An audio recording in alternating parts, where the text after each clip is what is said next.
তো হ্যালো বন্ধুরা, কেমন আছো সবাই? Welcome back to our channel Bong vertex. তো আজকের ভিডিওটি শুরু করার আগেই তোমাদের কাছে আমি একটা জিনিস জানতে চাই যে তোমাদের কখনো এমন কারোর সাথে সাক্ষাৎ হয়েছে যে সে নিজেদের রূপ পরিবর্তন করতে পারে, অর্থাৎ মানে একজন নির্দিষ্ট ব্যক্তি যে তার রূপ মানে সে কখনো মানে ছদ্মবেশ ধারণ করতে পারে অ্যাকচুয়ালি।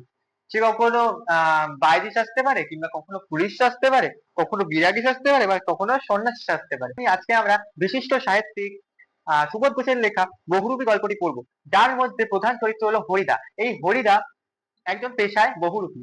বহুরূপী মানে কি? যে বহু রূপ ধারণ করে, অর্থাৎ বা বহু রূপ যার, মানে একজন নির্দিষ্ট ব্যক্তি, সে কখনো পুলিশ সাজছে, সে কখনো বাইরে সাজছে, সে কখনো বিরাগী বা সন্ন্যাসী সাজছে। এইগুলো সাজার ফলে তার যেটুকু ইনকাম হচ্ছে তাতেই তার দিন চলছে। কেউ হরিদা, এই হরিদার কোনো চাকরি বা কোনো দোকানে থেকে কাজ করাতে কোনো ইন্টারেস্টেড নয়। এই হরিদা সপ্তাহে একদিন কিংবা 2 দিন বেরিয়ে যান ছদ্মবেশ ধারণ করে, কখনো বাইরে কখনো পুলিশ ইত্যাদি ছদ্মবেশ ধারণ করে বেরিয়ে যান। এবং কোনো কোনো সময় কেউ কেউ চিনতে পারলে তাকে বকশিস দিয়ে দেয়, মানে আনন্দ পেয়ে কিংবা খুশিতে আনন্দে বকশিস দিয়ে দেয়। আবার যখন যখন কেউ চিনতে পারে না, তখন তারা বিরক্ত হয়ে যায় মাঝে মাঝে, এবং বিরক্ত হয়ে কিছু টাকা দিয়েও দেয়। তো তেমনই আজকে এই গল্পটা পড়বো আমরা, বহুরূপী। তো বেশি দেরি না করে চলো ভিডিওটি শুরু করা যাক। আর ভিডিওটিকে সাবস্ক্রাইব করে না থাকেন তাহলে অবশ্যই সাবস্ক্রাইব করে দিন, এবং কমেন্ট করতে কিন্তু ভুলবেন না ভিডিওটি কেমন লাগলো। তো ভিডিওটিকে লাইক করে দেবেন, তাহলে আমরা এরকম ভিডিও আরো বানানোর উৎসাহ পাবো। তো চলো ভিডিওটি শুরু করা যাক। এটি বহুরূপী হলো এক ধরনের পেশা, ঠিক আছে? এই পেশার মধ্যে কি হয়, মানে একজন নির্দিষ্ট ব্যক্তি সে নানা রকম রূপ ধারণ করলো, ঠিক আছে? তো বহুরূপী কথা হচ্ছে, তাহলে আমরা বুঝতে পারলাম যে একটি পেশা যাতে নানা ধরনের ছদ্মবেশ ধারণ করে, মানে যাতে একটি নির্দিষ্ট ব্যক্তি নানা রকমের ছদ্মবেশ ধারণ করে অভিনয় করে টাকা রোজগার করা হয়, এবং তাতে তাদের দিন চলে, ঠিক আছে? এই হলো ব্যাপার। তো বহুরূপী, এই যে বহুরূপী গল্পটা, এটি নেওয়া হয়েছে কিশোর গল্প গ্রন্থ থেকে। কি গল্প গ্রন্থ? কিশোর গল্প গ্রন্থ থেকে। পরবর্তীকালে এটি গল্প সমগ্র গ্রন্থেও স্থান পায়। অর্থাৎ আমরা যদি জিজ্ঞেস করে যে বহুরূপী গল্প কোথা থেকে নেওয়া হয়েছে, তো আমরা কি লিখবো? কিশোর গল্প গ্রন্থ থেকে নেওয়া হয়েছে, ঠিক আছে? এটা তো পুরো জায়গায় তোমরা পাবে না, বাট এটা মানে সচরাচর সব বইতে দেখা যায় না। এটা অ্যাকচুয়ালি প্রান্তিকের বইতে দেখা যায়, ঠিক আছে? প্রান্তিক ছাড়া অন্যান্য বইতে খুব কম দেখা যায়, বাট প্রান্তিকে দেখা যায়, মানে প্রান্তিকে লিখেছে, ঠিক আছে?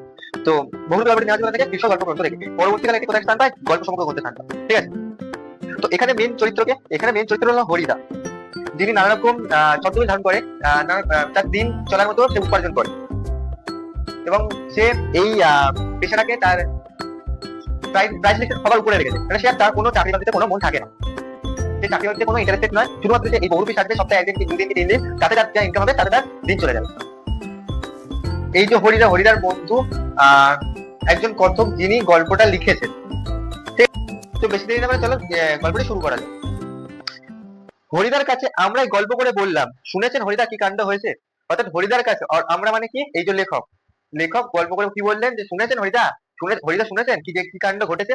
উনানের মুখে ফু দিয়ে অনেক ধোঁয়া উড়িয়ে হরিদা এইবার আমাদের কথা জবাব দিলেন। অর্থাৎ এতক্ষণ তিনি তাদের কথা জবাব দিচ্ছিলেন না, এবারে তিনি উনানের মুখে ফু দিয়ে, অর্থাৎ তিনি রান্না বসানোর সূচনা করেছেন এবং রান্না বসানোর জন্য উনুন ধরেছেন, সেই উনুনের মুখে ফু দিলেন, এবং ফু দিয়ে অনেকটা ধোঁয়া ওড়ালেন, এবং তারপরে কথা জবাব দিলেন, না কিছুই শুনিনি। কি বললেন? না আমি কিছু তো শুনিনি। জগদীশ বাবু যে কি কাণ্ড করেছেন শোনেননি হরিদা? আহ কোলের আরেকজন ক্যারেক্টারকে জগদীশ বাবু যে কি কাজ করেছেন, কি কাণ্ড ঘটিয়েছেন, সেটা শোনেননি হরিদা? অর্থাৎ তুমি শোনোনি হরিদা? হরিদা, না রে ভাই, আমি শুনিনি।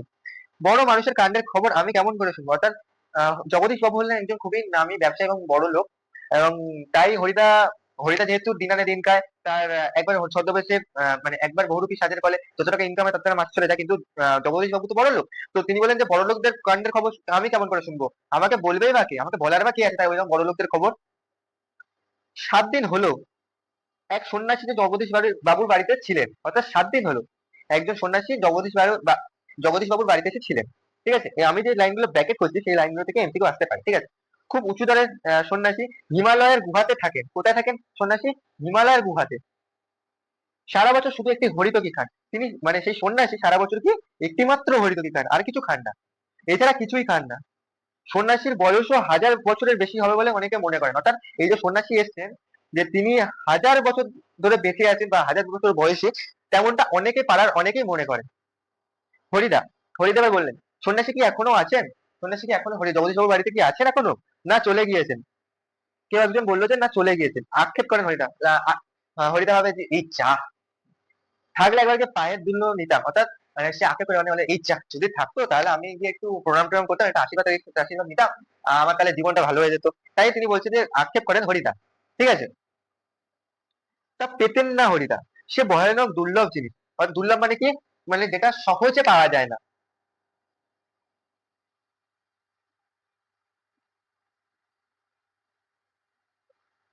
পাওয়া যায় না। শুধু একা ওই জগদীশ বাবু ছাড়া আর কাউকে পায়ের ধুলো নিতে দেয়নি সন্ন্যাসী।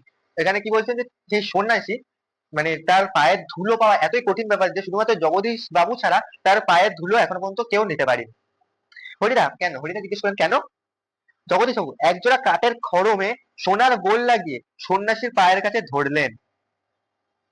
ঠিক আছে, মানে সন্ন্যাসীর পায়ের কাছে এক জোড়া কাঠের খড়ম, খড়ম মানে কি জুতো টাইপের, বাট সেই জুতোর মানে চটি টাইপের, কিন্তু উপরে যে যে পোস্টারটা থাকে সেটা নেই, শুধুমাত্র একটা অপশন থাকে, মানে এরকম টাইপের একটা জিনিস। শুধুমাত্র এখানে একটা জিনিস থাকে, এই যে বলটা এটা সোনার লাগানো, এই সোনার লাগালো একটা খড়ম দিয়েছেন। তখন বাধ্য হয়ে সন্ন্যাসী পা দিয়ে দিলেন, মানে সেই সোনার খড়ম দেখে তিনি সেই সন্ন্যাসী লোভ সামলাতে পারলেন না এবং তার পা দিয়ে দিলেন। নতুন খড়ম পড়লে সেই ফাঁকে জগদীশ বাবু তার পায়ের ধুলো নিয়েছিলেন। মানে কত সাধ্যের ব্যাপার, মানে কত কষ্টকর ব্যাপার, বুঝতে পারছো কত সাধ্য করে সে তিনি ইয়ে পেয়েছেন, তার পায়ের ধুলো পেয়েছেন। সে সোনার বোল লাগিয়ে পায়ের কাছে তার খড়ম ধরেছে, তারপরে ইয়ে পেয়েছেন, সন্ন্যাসী পায়ের ধুলো পেয়েছেন। হরিরা বাহ, এ তো বেশ মজার ব্যাপার।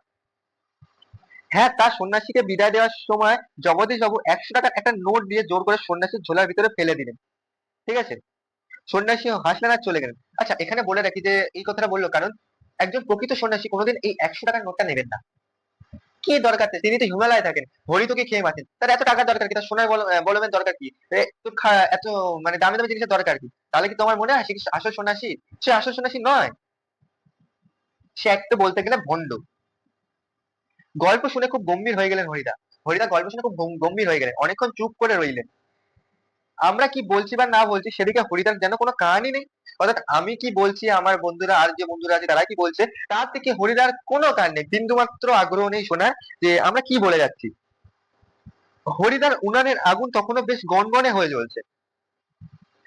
আমাদের চায়ের জন্য এক হাঁড়ি ফুটন্ত জল নামিয়ে দিয়ে হরিদা তার ভাতের হাঁড়িটা কে উনানে চড়ালেন। মানে তখন হরিদার উনানের আগুনটা খুব ভালোভাবে জ্বলছে এবং তখন আমাদের চায়ের এক হাঁড়ি ফুটন্ত জল, আমাদের চায়ে তাদের জন্য আলাদা কোনো পাত্র ছিল না, হাঁড়িতে ফুটন্ত জলে চা বসিয়ে সেটাকে নামিয়ে একটা ভাত, তার একটা আলাদা ভাতের হাঁড়ি ছিল সেটা চড়ালেন। শহরের সবচেয়ে সরু এই গলিটার ভিতরে একটি ছোট ঘরটাই হরিদার জীবনের ঘর। অর্থাৎ শহরের এত বড় শহরের একটা সরু গলি আছে, সেই গলির মধ্যে যে ঘরটা আছে ছোট্ট বানা, সেই ঘরটাই হলো হরিদার ছোট বানা জীবনের ঘর।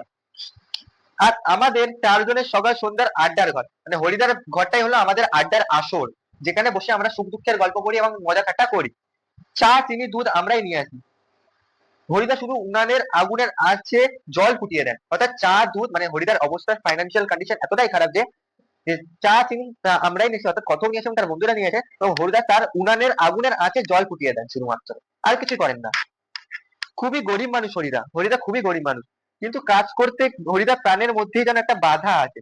অর্থাৎ হরিদা খুব গরিব মানুষ, কিন্তু কোনো কাজ করতে, অর্থাৎ কোনো অফিসে চাকরি করতে তার মনের মধ্যে যেন কোনো বাধা আছে, কিংবা কোনো মজুরি নিয়ে 100 দিনের কাজ হোক বা কোনো কাজ হোক, তারা মানে তার মানে সয় না, ইচ্ছা হয় না করতে। ইচ্ছা করলে কোনো অফিসের কাজ কিংবা কোনো দোকানে বিক্রিওয়ালা কাজ পেয়ে যেতে পারেন হরিদা। অর্থাৎ আমি যেটা বললাম যে অফিসের কাজও করতে পারেন, কোথাও মজুরি দিয়ে কোনো কাজও করতে পারেন, কিন্তু তিনি করবেন না, তার ইচ্ছা নেই করার। কিন্তু ওই ধরনের কাজ হরিদার জীবনে পছন্দই নয়। মানে আমি বললাম না, এই যে অফিসের কাজ যেগুলো পছন্দই না হরিদার, একেবারে ঘড়ির কাঁটার সামনে বেঁধে দিয়ে, সময় বেঁধে দিয়ে আর নিয়ম করে নিয়ে রোজ একটা চাকরির কাজ করে যাওয়া হরিদার পক্ষে সম্ভব নয়। মানে 8-8 ঘন্টা, মানে বিকজ একটা টাইমিং হয় না কোনো অফিসে কাজ করলে বা কোনো দোকানে কাজ করলে, এই সকাল 8টা থেকে রাত্রি 8টা, কিংবা সকাল 6টা থেকে সকাল 6টা থেকে তো বসে না, 8টা থেকে ধরো 5টা, 10টা থেকে 5টা, এরকম টাইম ধরে হরিদার ঠিক পোষায় না চাকরি করতে। হরিদার উনানে অনেক সময় শুধু জল ফোটে, ভাত ফোটে না। মানে এখান থেকে বোঝা যাচ্ছে তিনি কতটা গরিব। এই সবসময় মানে কিছু কিছু সময় তার কি ফুটছে, হাঁড়িতে জল ফুটছে কিন্তু চাল নেই ঘরে, কারণ তিনি রোজ দিন আনেন দিন খায়। তার রোজগার নাও হতে পারে বাইজি বা কোনো বহুরূপী ছদ্মবেশে, নাই হতে পারে। তাই মানে না হওয়ার জন্যই তার ফাইন্যান্সিয়াল অবস্থা খারাপ, তাই জন্য কখনো কখনো শুধুমাত্র জল ফোটে, হাঁড়ির ভাত ফোটে না। এই একঘেয়ে ভাবারটাকে সহ্য করতে হরিদার আপত্তি নেই। এই যে একঘেয়ে ভাব যে ঘরের ভিতরে বসে থেকে চাল ফোটানো জল ফোটানো, এই একঘেয়ে ভাবটাকে মানে সহ্য করতে হরিদার কোনো আক্ষেপ নেই, ও হচ্ছে হোক, কোনো দরকার নেই, কি করবো বেকার।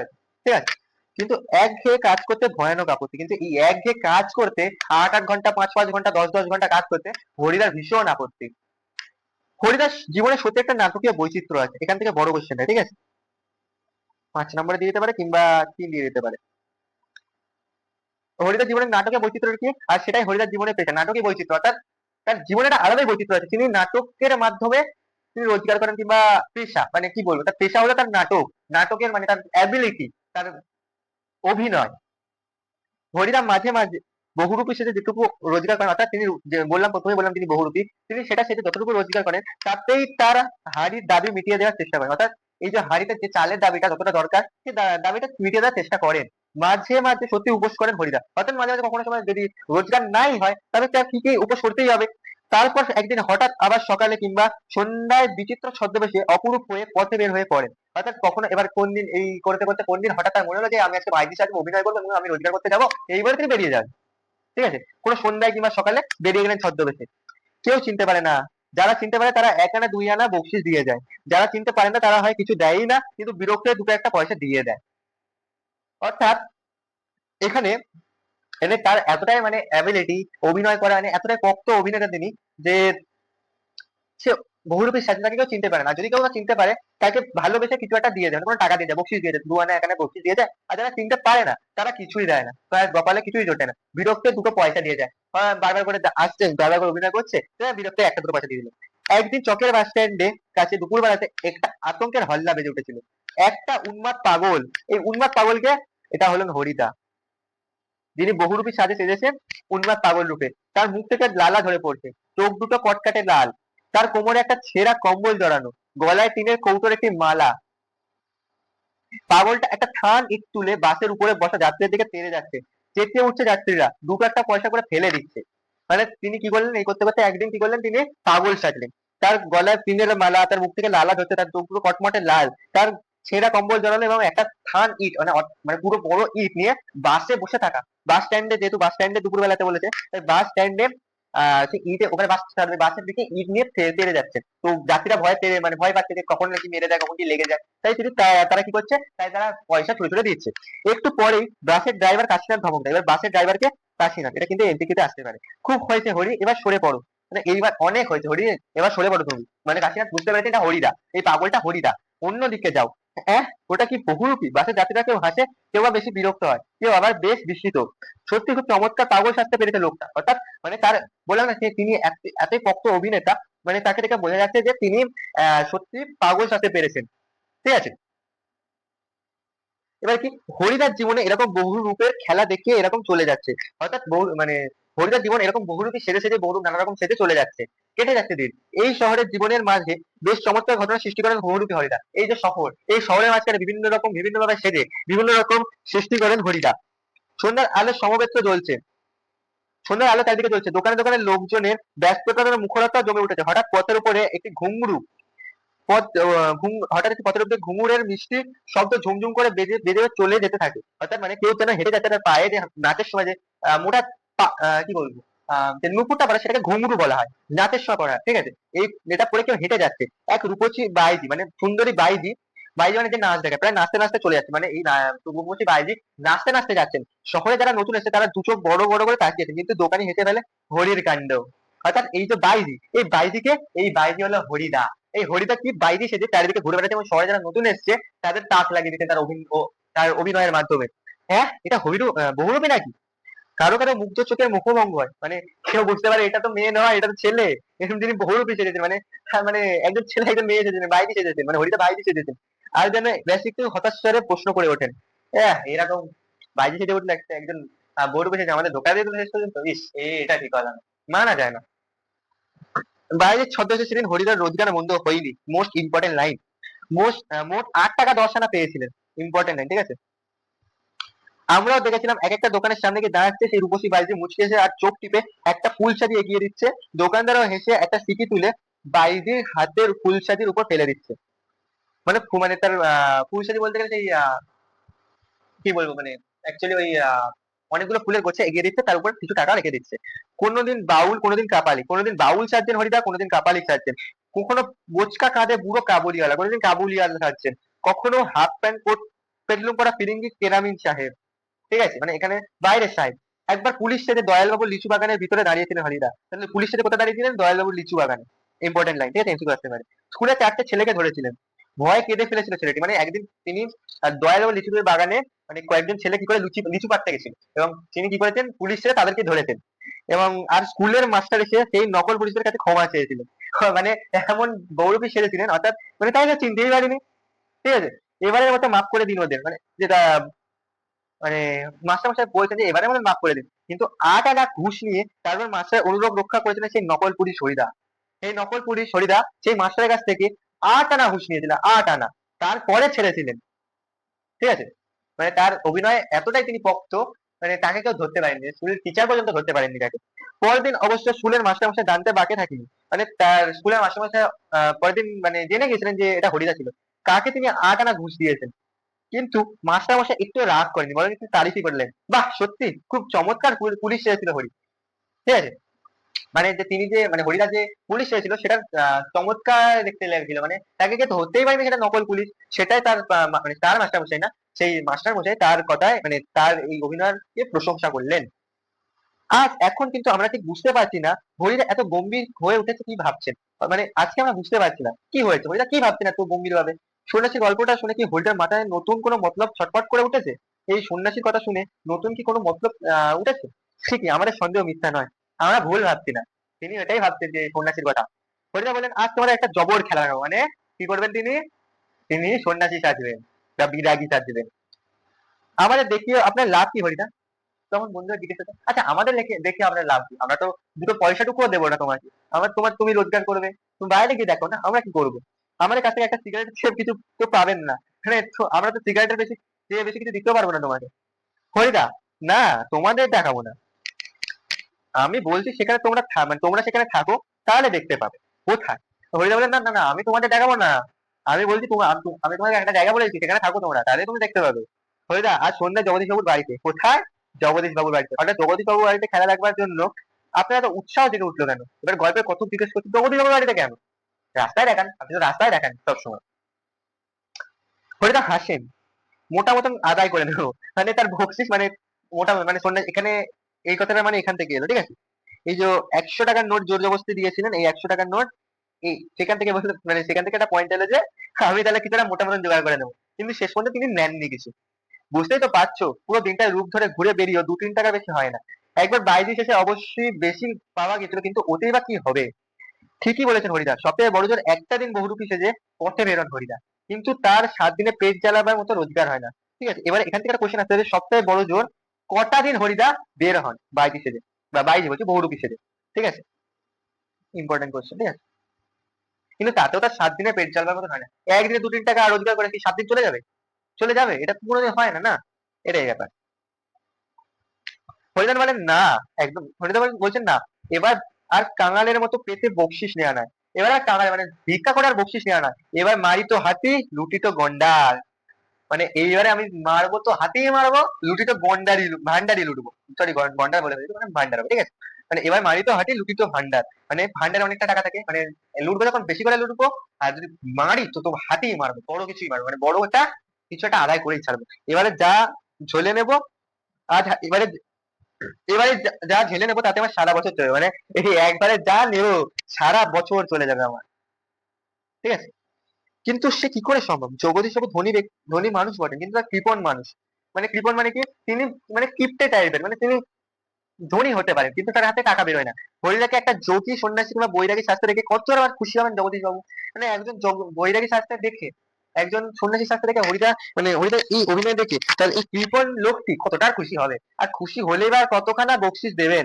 5 আনার তো বেশি দেবেন না। হ্যাঁ, তিনি কিপ্টে, তিনি 5 আনার বেশি দেবেন না, অথচ 100 টাকা দিচ্ছে সন্ন্যাসীকে। কত ঢং! হরিদা বলেন, তোমরা যদি দেখতে চাও তবে আজ ঠিক সন্ধ্যাতে জগদীশ বাবু বাড়িতে থাকো। আচ্ছা তোমরা, হরিদা বলেন, তোমরা যদি দেখো তো দেখবে, কি আছে, তুমি হরিদা মানে জগদীশ বাবু বাড়িতে চলে যাবে, ব্যাস। আমরা বললাম থাকবো, আমাদের স্পোর্টের চাঁদা নেওয়ার জন্য আজ ঠিক সন্ধ্যাতেই জগদীশ বাবুর কাছে যাবো। তো জগদীশ বাবুর বাড়িতে কেন যাওয়া হবে? স্পোর্টের চাঁদা নেওয়ার জন্য। আর কি আরেকটা উদ্দেশ্য কি, জগদীশ মানে এই হরিদাকে সন্ন্যাসী বা বিরাগী শাস্ত্রে দেখবেন, দেখে যে কি ইম্প্যাক্ট করছে সেটা দেখতে মানে দেখানোর জন্য মানে হরিদা তাদেরকে যেতে বলেছেন, ঠিক আছে। পারতো কি? বড় চমৎকার আজকে সন্ধ্যার চেহারা। আমাদের শহরে গায়ে কতদিন চাঁদের আলো পড়েছে, কিন্তু কোনোদিন তো আজকের মতন একটা স্নিগ্ধ শান্ত উজ্জ্বলতা কখনো চারিদিকে এমন সুন্দর হয়ে ফুটে ওঠেনি। অর্থাৎ বড় চমৎকার, বড় সুন্দর লাগছে আজকে সন্ধ্যাটা।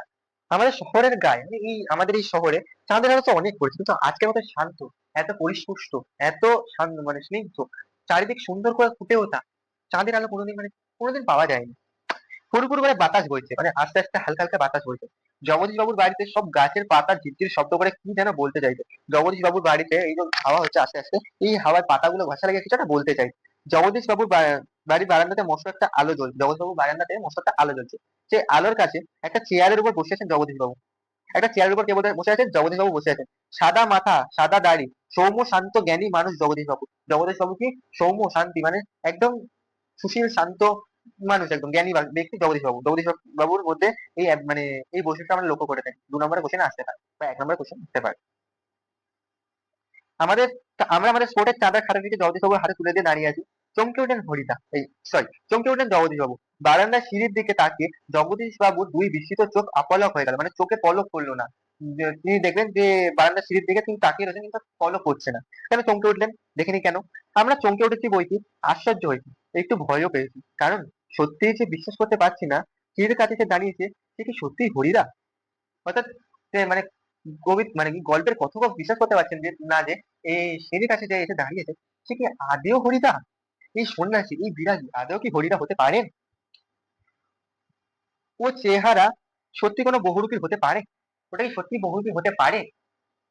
জটা জুটো ধারী সন্ন্যাসী নয়, মাথায় কোনো জটা জুটো নেই, অনেক চুল নেই, হাতে কমণ্ডলু নেই, হাতে কমণ্ডলু মানে যে গঙ্গা জল যেটা রাখে সেটা নেই, চিমটে নেই, মৃগ চর্মের আসনও সঙ্গে নেই, মানে মৃগের চর্মের দ্বারা আসন যেটা সেটাও সঙ্গে নেই, গৌরীর সাজও নেই, মানে আলাদা একটা সন্ন্যাসী যে সাজ থাকে সেই সাজও নেই। আদুর তার গায়ে একটা ধবধবে সাদা উত্তরীয়, মানে মানে গায়ে কোনো পোশাক নেই, শুধু সাদা একটা উত্তরীয় পরে আছেন। পরনে ছোট একটি সাদা থান, সাদা থান পরে আছেন, সাদা সালাগা খালি, শুধু একটা সাদা ধবধবে উত্তরীয় পরে আছে। এবং তিনি হলেন হরিদা। মাথায় ফুরফুর করে উঠছে শুকনো সাদা চুল, ধুলো মাখা পা, হাতে একটা ঝোলা, সেই ঝোলার ভিতরে একটা বই গীতা। ঠিক আছে? গীতা বের করে যেন কি দেখলেন আগন্তুক, যিনি এসছেন তাকে আগন্তুক বলা হচ্ছে। তিনি গীতা বার করে কিছু একটা দেখলেন, তারপর নিজের মনেই হাসলেন। তারপর কি করলেন? নিজের মনেই হাসলেন। আগন্তুক এই মানুষটি যেন এই জগতের সীমার উপার থেকে হেঁটে হেঁটে চলে এসেছেন, মানে স্বর্গ থেকে হেঁটে যেন এপারে এসেছেন, দেবলোক থেকে হেঁটে হেঁটে এখানে এসেছেন। শীর্ণ শরীরটাকে শীর্ণ শরীরটাকে প্রায় অশরীরের মতো মনে মনে হয়, মানে কোনো প্রেতাত্মার মতো মনে হয়। এই অদ্ভুত উদান্ত শান্ত উজ্জ্বল এক দৃষ্টি এই আগন্তুকের চোখ থেকে ঝরে পড়ছে। এই আগন্তুক যিনি এসছেন তার চোখে একদম শান্ত উজ্জ্বল একটা দৃষ্টি ঝরে পড়ছে। তার চোখের মধ্যে কিছু যেন একটা হারিয়ে রয়েছে, মানে হারিয়ে যেতে ইচ্ছা করছে। চোখের মধ্যে যেন কিছু গভীর সত্য লুকিয়ে আছে। উঠে দাঁড়ালেন জগদীশ বাবু, আসুন আসুন আসুন, উঠে দাঁড়ালেন জগদীশ বাবু, আসুন আসুন। আগন্তুক হাসেন, আপনি ভগবানের চেয়েও বড়, আপনি ভগবান। হরিদা এবারে মানে তিনি এসছেন, তিনি হেসে এবারে জগদীশ বাবুকে প্রশ্ন করেন, আপনি আপনি কি ঈশ্বরের চেয়েও বড়? আপনার এত বড় স্পর্ধা? জগদীশ বাবু কিছু ভেবে বলেন, কেন কেন এই কথা বলছেন? আমি মহারাজ নই, আমি সৃষ্টির এই এক কণার ধূলি মাত্র। আমি মহারাজ নই, আমি এই পৃথিবীর কোনো বড় ব্যক্তি নই, আমি কোণে পড়ে থাকা, মাটিতে পড়ে থাকা এক কণা মাত্র ধুলো। কিন্তু আপনি বোধহয় 11 লক্ষ টাকার সম্পত্তির অহংকারে নিজেকে ভগবানের চেয়েও বড় বলে মনে করেন। তাহলে এখান থেকে আমরা কি জানতে পারলাম? জগদীশ বাবুর সম্পত্তির পরিমাণের ভাগ কত? 11 লক্ষ টাকা। এইখানে দাঁড়িয়ে আছেন, নেমে আসতে পারছেন না। অর্থাৎ তিনি মানে হরিদা বলতে মানে এই আগন্তুক বলতে চাইছে যে আমি তো এখানে মহারাজ, এক কণা ধুলি মাত্র, কিন্তু আপনি আপনি এতই বড় হয়ে গেছেন যে আপনার 11 লক্ষ টাকা যে এতই আছে, আপনি এতই বড় লোক যে আপনি সম্পত্তির অহংকারে নিজেকে ভগবানের চেয়ে বড় মনে করছেন। ওখানে দাঁড়িয়ে আছে, নিচে নেমে আসতে পারছেন না, একজন সন্ন্যাসী এসছে। সেই মুহূর্তে সিঁড়ি ধরে নেমে যান জগদীশ বাবু। আমার অপরাধ হয়েছে, আপনি রাগ করবেন না, জগদীশ বাবু মানে বলতে থাকেন। আগন্তুক আবার হাসেন, আমি বিরাগী, নাম রাগের রিপু আমার নেই, ছিল একদিন, সেটা পূর্বজন্মের কথা। মানে এই রাগ নামের রিপু আমার নেই, আমার এই অভ্যাসটা নেই, রাগ নামের আমার কোনো জিনিস আমার ভিতরে এক্সিস্ট করে না। জগদীশ বলুন, আপনাকে কিভাবে সেবা করবো? জগদীশ জিজ্ঞেস করলেন, আপনাকে কিভাবে সেবা করবো? বিরাগী বলেন, ঠান্ডা জল চাই, আর কিছু না, আমাকে একটু ঠান্ডা জল খেতে দেবেন, আর কিছু না। ঠান্ডা জল খেয়ে হাঁপ ছেড়েন বিরাগী, ঠান্ডা জল খান এবং তিনি হাঁপ ছেড়ে বিরাগী।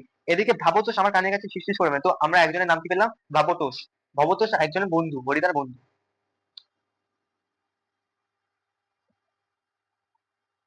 না না, হরিদা নয়, এ হতেই পারে না, অসম্ভব। হরিদার গলার সুর এরকমই নয়। মানে এত কিছু থেকে ভগত কি বললো যে এ এ, এ হরিদা হতেই পারে না, হতেই পারে না হরিদা। এর গলার সুর চেনা লাগছে না। বিরাগী বলেন পরম সুখ কাকে বলে জানেন?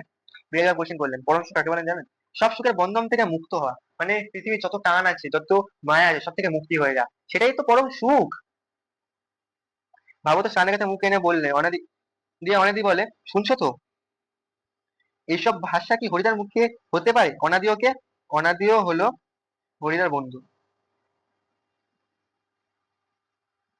জগদীশ বাবু ততক্ষণে সিঁড়ির উপর বসে পড়েছেন। বাবু ততক্ষণ সিঁড়ির উপরে কি করেছেন? বসে পড়েছেন। বোধহয় হরিদার পা স্পর্শ করার জন্য তার হাত দুটো ছটফট করেছে। মানে জগদীশ বাবু তখন সিঁড়ির উপর বসে তার পায়ে নমস্কার করার জন্য ছটফট করছেন। জগদীশ বাবু বললেন, আমার এখানে কয়েকটা দিন থাকুন বিরাগীজি, মানে সে আগে যে শুনে এসেছিলেন তার মতনই তাকে থাকতে বলছেন। আপনার কাছে একটা প্রাণের অনুরোধ। দুই হাত জোর করে বিরাগীর মুখের দিকে তাকিয়ে থাকেন হরিদা, সরি জগদীশ বাবু। জগদীশ বাবু কি দুই হাতের হাত জোর করে হরিদার মুখের দিকে তাকিয়ে, বিরাগীর মুখের দিকে তাকিয়ে থাকেন। বিরাগী হাসেন। বাইরের খোলা আকাশ থাকতে, ধারিত্রীর মাটিতে স্থান থাকতে, আমি এক বিষয় দালান বাড়ির থাকবো কেন বলতে পারো? বাইরে এত ধাত্রী, অর্থাৎ ধারিত্রীর মাটিতে, মানে এই পৃথিবীর মাটি থাকতে, তার মানে এই পৃথিবীর মাটিতে স্থান থাকতে, এই বিষয় দালান থাকতে, মানে মানে এই মাটি থাকতে, পৃথিবী থাকতে, আমি কেন একটা বদ্ধ জায়গায় থাকবো? কেন বলতে পারো বিরাগীজি? জগদীশ বাবু গলার সুরে একটু আবেদন পূর্বক ছলছল করে ওঠেন, মানে কিছু একটা বলতে চান, কিছু একটা চাইছেন, আবেদন করতে চাইছেন।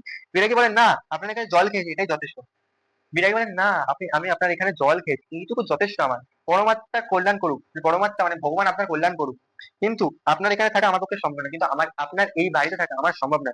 জগদীশ বাবু, তবে অন্তত কিছু আজ্ঞা করুন, যে যদি আপনাকে কোনো সুবিধা করতে পারি বা কোনো কিছু সাহায্য করতে পারি। বিরাগী, না না, আমি যার কাছে পড়ে আছি তিনি আপনার চেয়ে বড় কিছু কম নয়, কাজেই আপনার কাছে আমার তো কিছু চাইবার দরকার নেই। অর্থাৎ তিনি ভগবানের কথা বলছেন, যে আমি যার কাছে পড়ে আছি, ভগবানের কাছে পড়ে আছি, তিনি আপনার থেকে অনেক কিছু কম নয়, তা আপনার থেকেও বড়, ঠিক আছে জগদীশ বাবু? তবে কিছু উপদেশ শুনিয়ে যান বিরাগীজি, নইলে আমি শান্তি পাবো না। মানে কোনো কিছু, মানে উপদেশ, কোনো কিছু, মানে পরামর্শ দিয়ে যান। বিরাগী, ধন জন যৌবন কিছুই নয় জগদীশ বাবু। এই তোমার যে টাকা, এই যে মানুষ, এই যে যৌবন, কিছুই না। ওসব হলো সুন্দর সুন্দর এক বঞ্চনা। ওসব একটা মানে বঞ্চনা, অন্য কিছুই না। প্রাণ মন প্রাণেও সব আকাঙ্ক্ষা নিয়ে শুধু একজনের আপন হতে চেষ্টা করুন, মানে শুধুমাত্র একজনের আপন হতে চেষ্টা করুন, সবার না। যাকে পেলে সৃষ্টির সব ঐশ্বর্য হয়ে পাওয়া হয়ে যায়, অর্থাৎ ভগবানের কথা বলা হয়েছে এখানে। আচ্ছা আমি চলি, আমি একটা চলি। জগদীশ বাবু বলেন, আপনি একটা মিনিট থাকুন বিরাগীজি, মানে আপনি একটা মিনিট দাঁড়ান। জগদীশ বাবু বলেন, সিঁড়ির উপরে অবাঞ্চল হয়ে, মানে অচঞ্চল, সরি অচঞ্চল হয়ে একটা মিনিট দাঁড়িয়ে থাকেন, রইলেন হরিদা, মানে অচঞ্চল, মানে তিনি তাড়াহুড়ো করছেন যে বাড়ি, মানে কোনো বাড়ি না, মানে কোনো তিনি ওখান থেকে মানে বেরিয়ে যাবেন। আজকে চাঁদের আলো চেয়েও স্নিগ্ধ হয়ে এক জ্যোৎস্না যেন বিরাগীর চোখে ঝরে পড়ছে, মানে এই যে শান্ত স্নিগ্ধ যে সন্ধ্যাটা এতক্ষণ কথা বলা হচ্ছে, সেটা যেন হরিদার চোখের কাছে কিছুই না। বিরাগীর চোখের কাছে কিছুই না। ভগবত শিশির করে বলে, না না না, ওই চোখ হরিদার হতেই পারে না, অসম্ভব। ভগবত বলে যে, এ না না, হরিদার চোখ হতেই পারে না, কোনো মতেই সম্ভব না। জগদীশ বাবুর হাতে একটা থলি, জগদীশ বাবুর হাতে একটা কি আছে? থলি। থলির ভিতরে নোটের তারা। বিরাগীর পায়ের কাছে থলিটা রেখে দিয়ে ব্যাকুলের স্বরে প্রার্থনা করলেন জগদীশ বাবু। থলিটা বিরাগীর মানে হরিদার পায়ের কাছে রেখে দিলেন এবং প্রার্থনা করলেন যে, এই প্রণামী, এই সামান্য 100 টাকা গ্রহণ করবেন, আমাকে শান্তি দেবেন, শান্তি প্রদান করুন বিরাগীজি, মানে আপনাকে মানে আমাকে শান্তি প্রদান করুন বিরাগীজি, এই 100 টাকা নিন আপনি। আপনার তীর্থ ভ্রমণের এই টাকাটি আমি দিলাম, আপনার তীর্থ ভ্রমণের খরচা হিসেবে আমি এই টাকাটি আপনাকে দিলাম।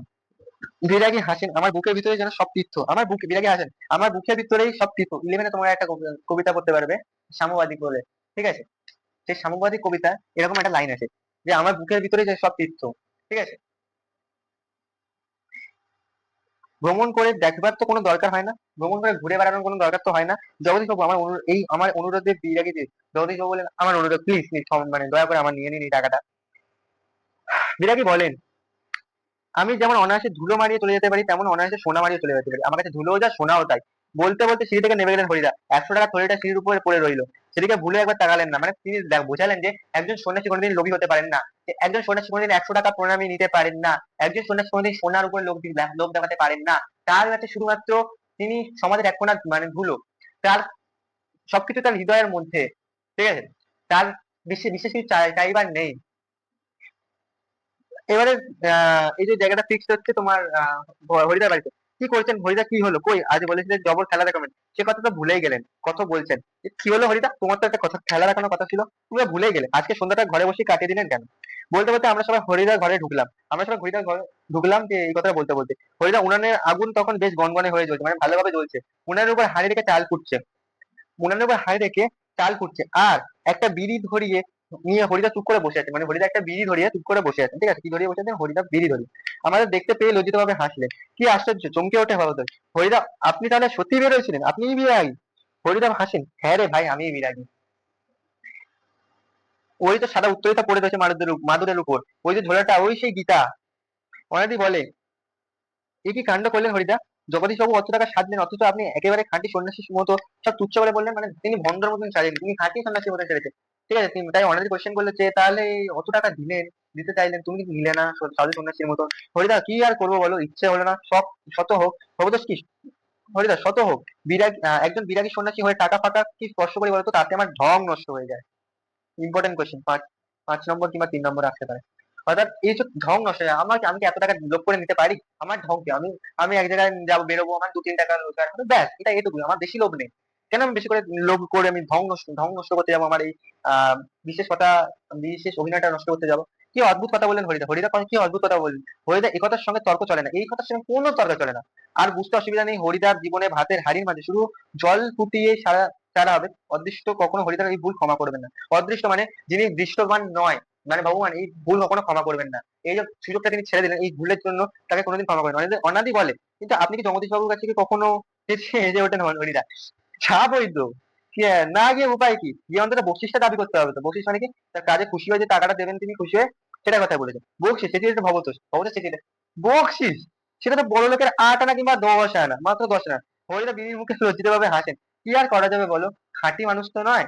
এই বহুরূপীর জীবন এর বেশি কি আশা করা যেতে পারে?